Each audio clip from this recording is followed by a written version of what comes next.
En el año aproximado del 332 a.C., el gran Alejandro Magno entra en Egipto.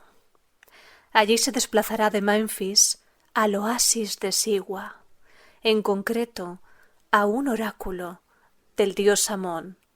Su objetivo allí era claro: ser reconocido como hijo del dios.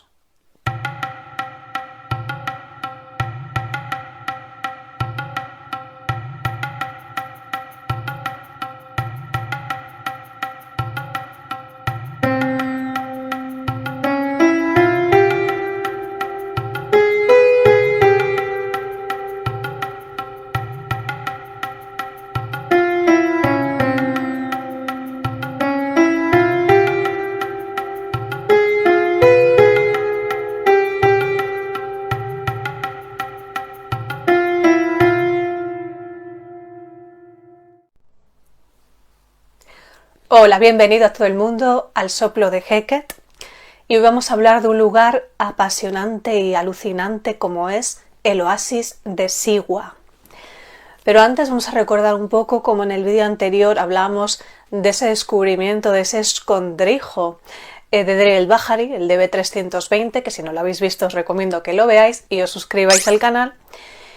Y de cómo aparecieron de una forma pues tan novelesca, podríamos decir, todas esas momias reales de faraones tan importantes como Seti I, Ramsés II, etc.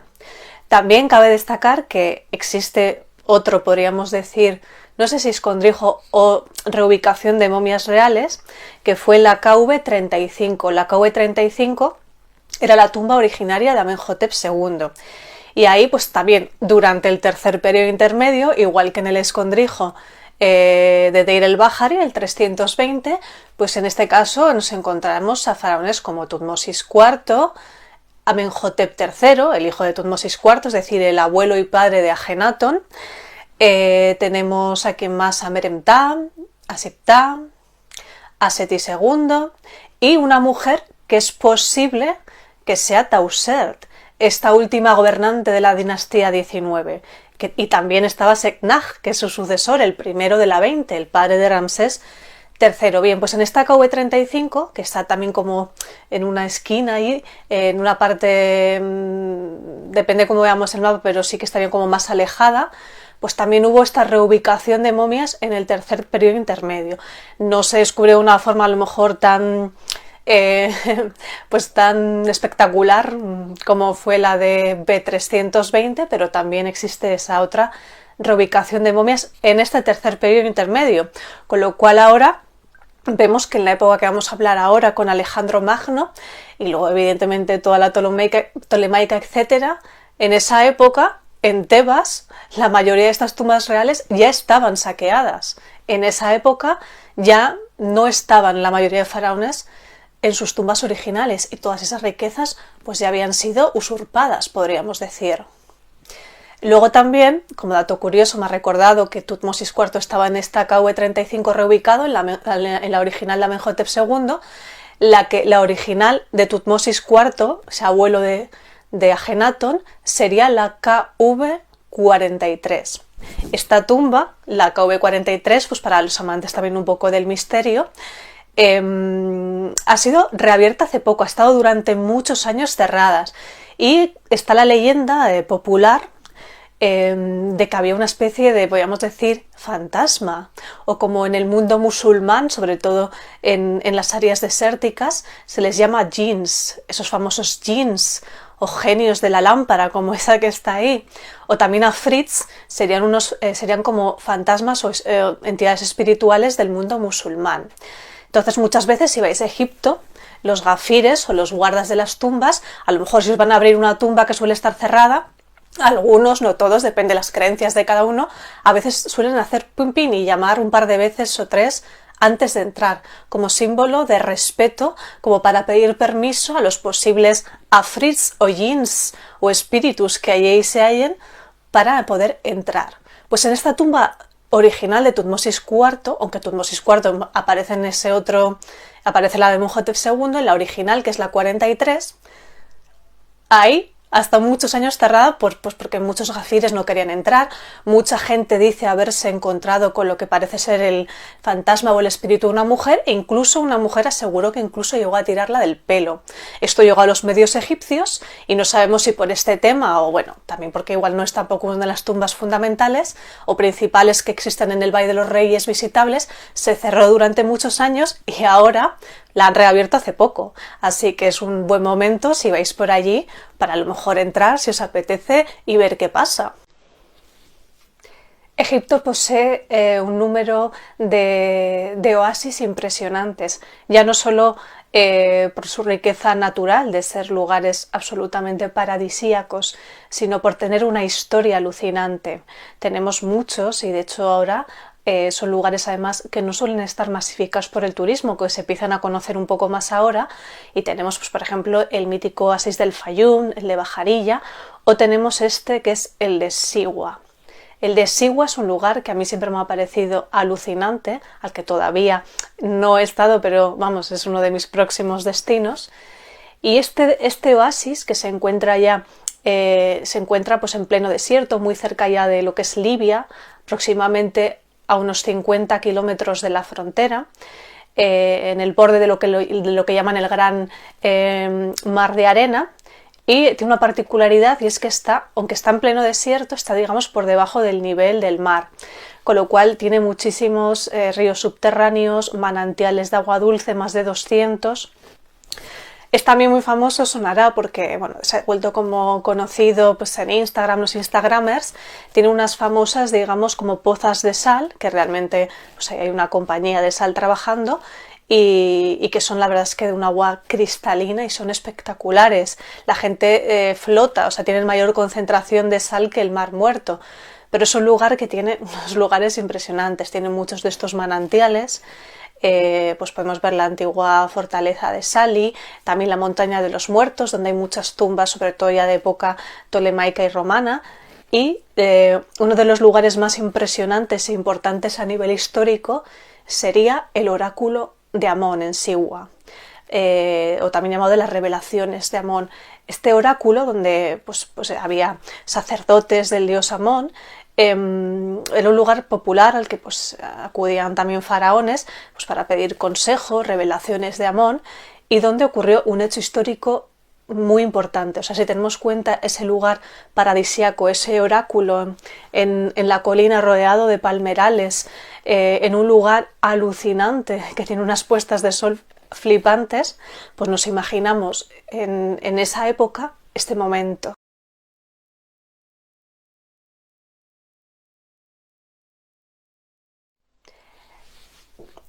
De aquí el gran Alejandro Magno, estamos hablando pues 333, 331 a.C.,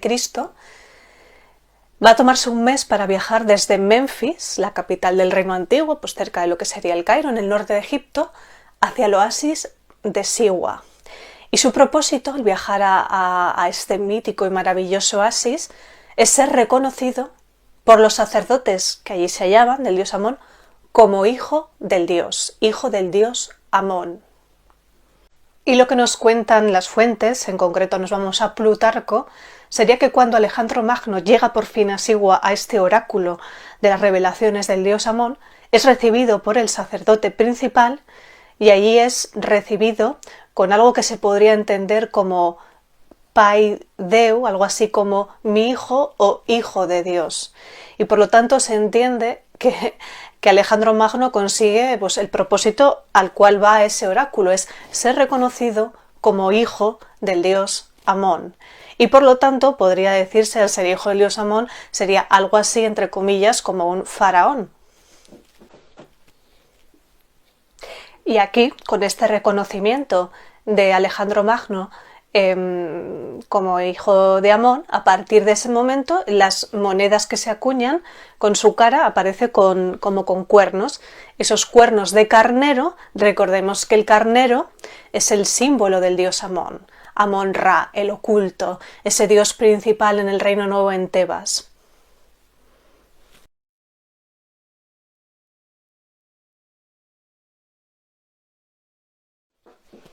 El gran Alejandro Magno, tras abandonar Siwa, va a fundar Alejandría. La mítica Alejandría, que puede ser aproximadamente sobre enero del 331 a.C.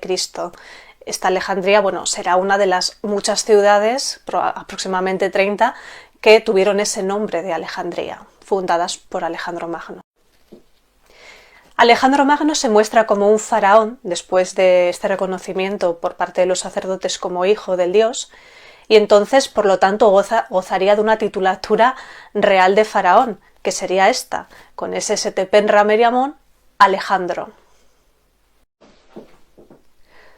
Podemos ver relieves de Alejandro Magno en el templo de Luxor, también en el templo de Karnak. Le vemos haciendo ofrendas a los dioses egipcios, entre ellos Amón. Tras muchas peripecias que obviamente vive Alejandro Magno después de esta incursión en Egipto, muere alrededor del año 323 a.C. en Babilonia, pues tras una enfermedad de varios días, y ahí se rompe un poco la unidad que siempre había buscado, dando lugar a una nueva era que en Egipto dará lugar a la era de los Ptolomeos. El deseo de Alejandro Magno, su voluntad, fue la de ser enterrado precisamente en este oasis de Siwa, aunque probablemente lo más seguro es que no fue realmente allí enterrado, aunque evidentemente, como sabemos, la tumba de Alejandro Magno, igual que pues, la de otros gobernantes de la época tolemaica como Cleopatra VII, nunca se han encontrado. Es uno de los grandes misterios. Quién sabe, sería bonito que estuviese en Siwa, aunque parece ser que no, aunque sí que fue, como decimos, su voluntad. Él deseaba descansar en este maravilloso oasis de Siwa.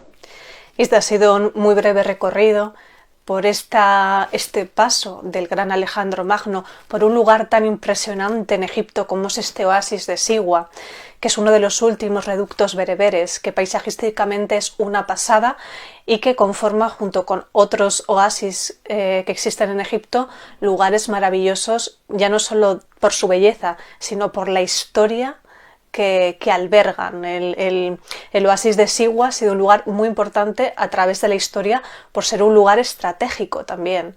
Se cuenta también la leyenda de que el ejército de Cambises II de Persia desapareció cerca de Siwa. Incluso las leyendas locales nos cuentan como gente local dice haber encontrado muy cerca restos de lo que podrían ser soldados de ese mítico ejército, que también inspiró pues al protagonista de la película El paciente inglés, con lo cual es un lugar espectacular, lleno de historia y lleno de belleza por todos los costados. Es unos lugares imprescindibles que son los maravillosos oasis de Egipto, y en concreto el que hablamos hoy, que es el oasis de Siwa. Pues bueno, y hasta aquí este vídeo de hoy. Decidme qué os ha parecido en comentarios, dejadme un like, compartir.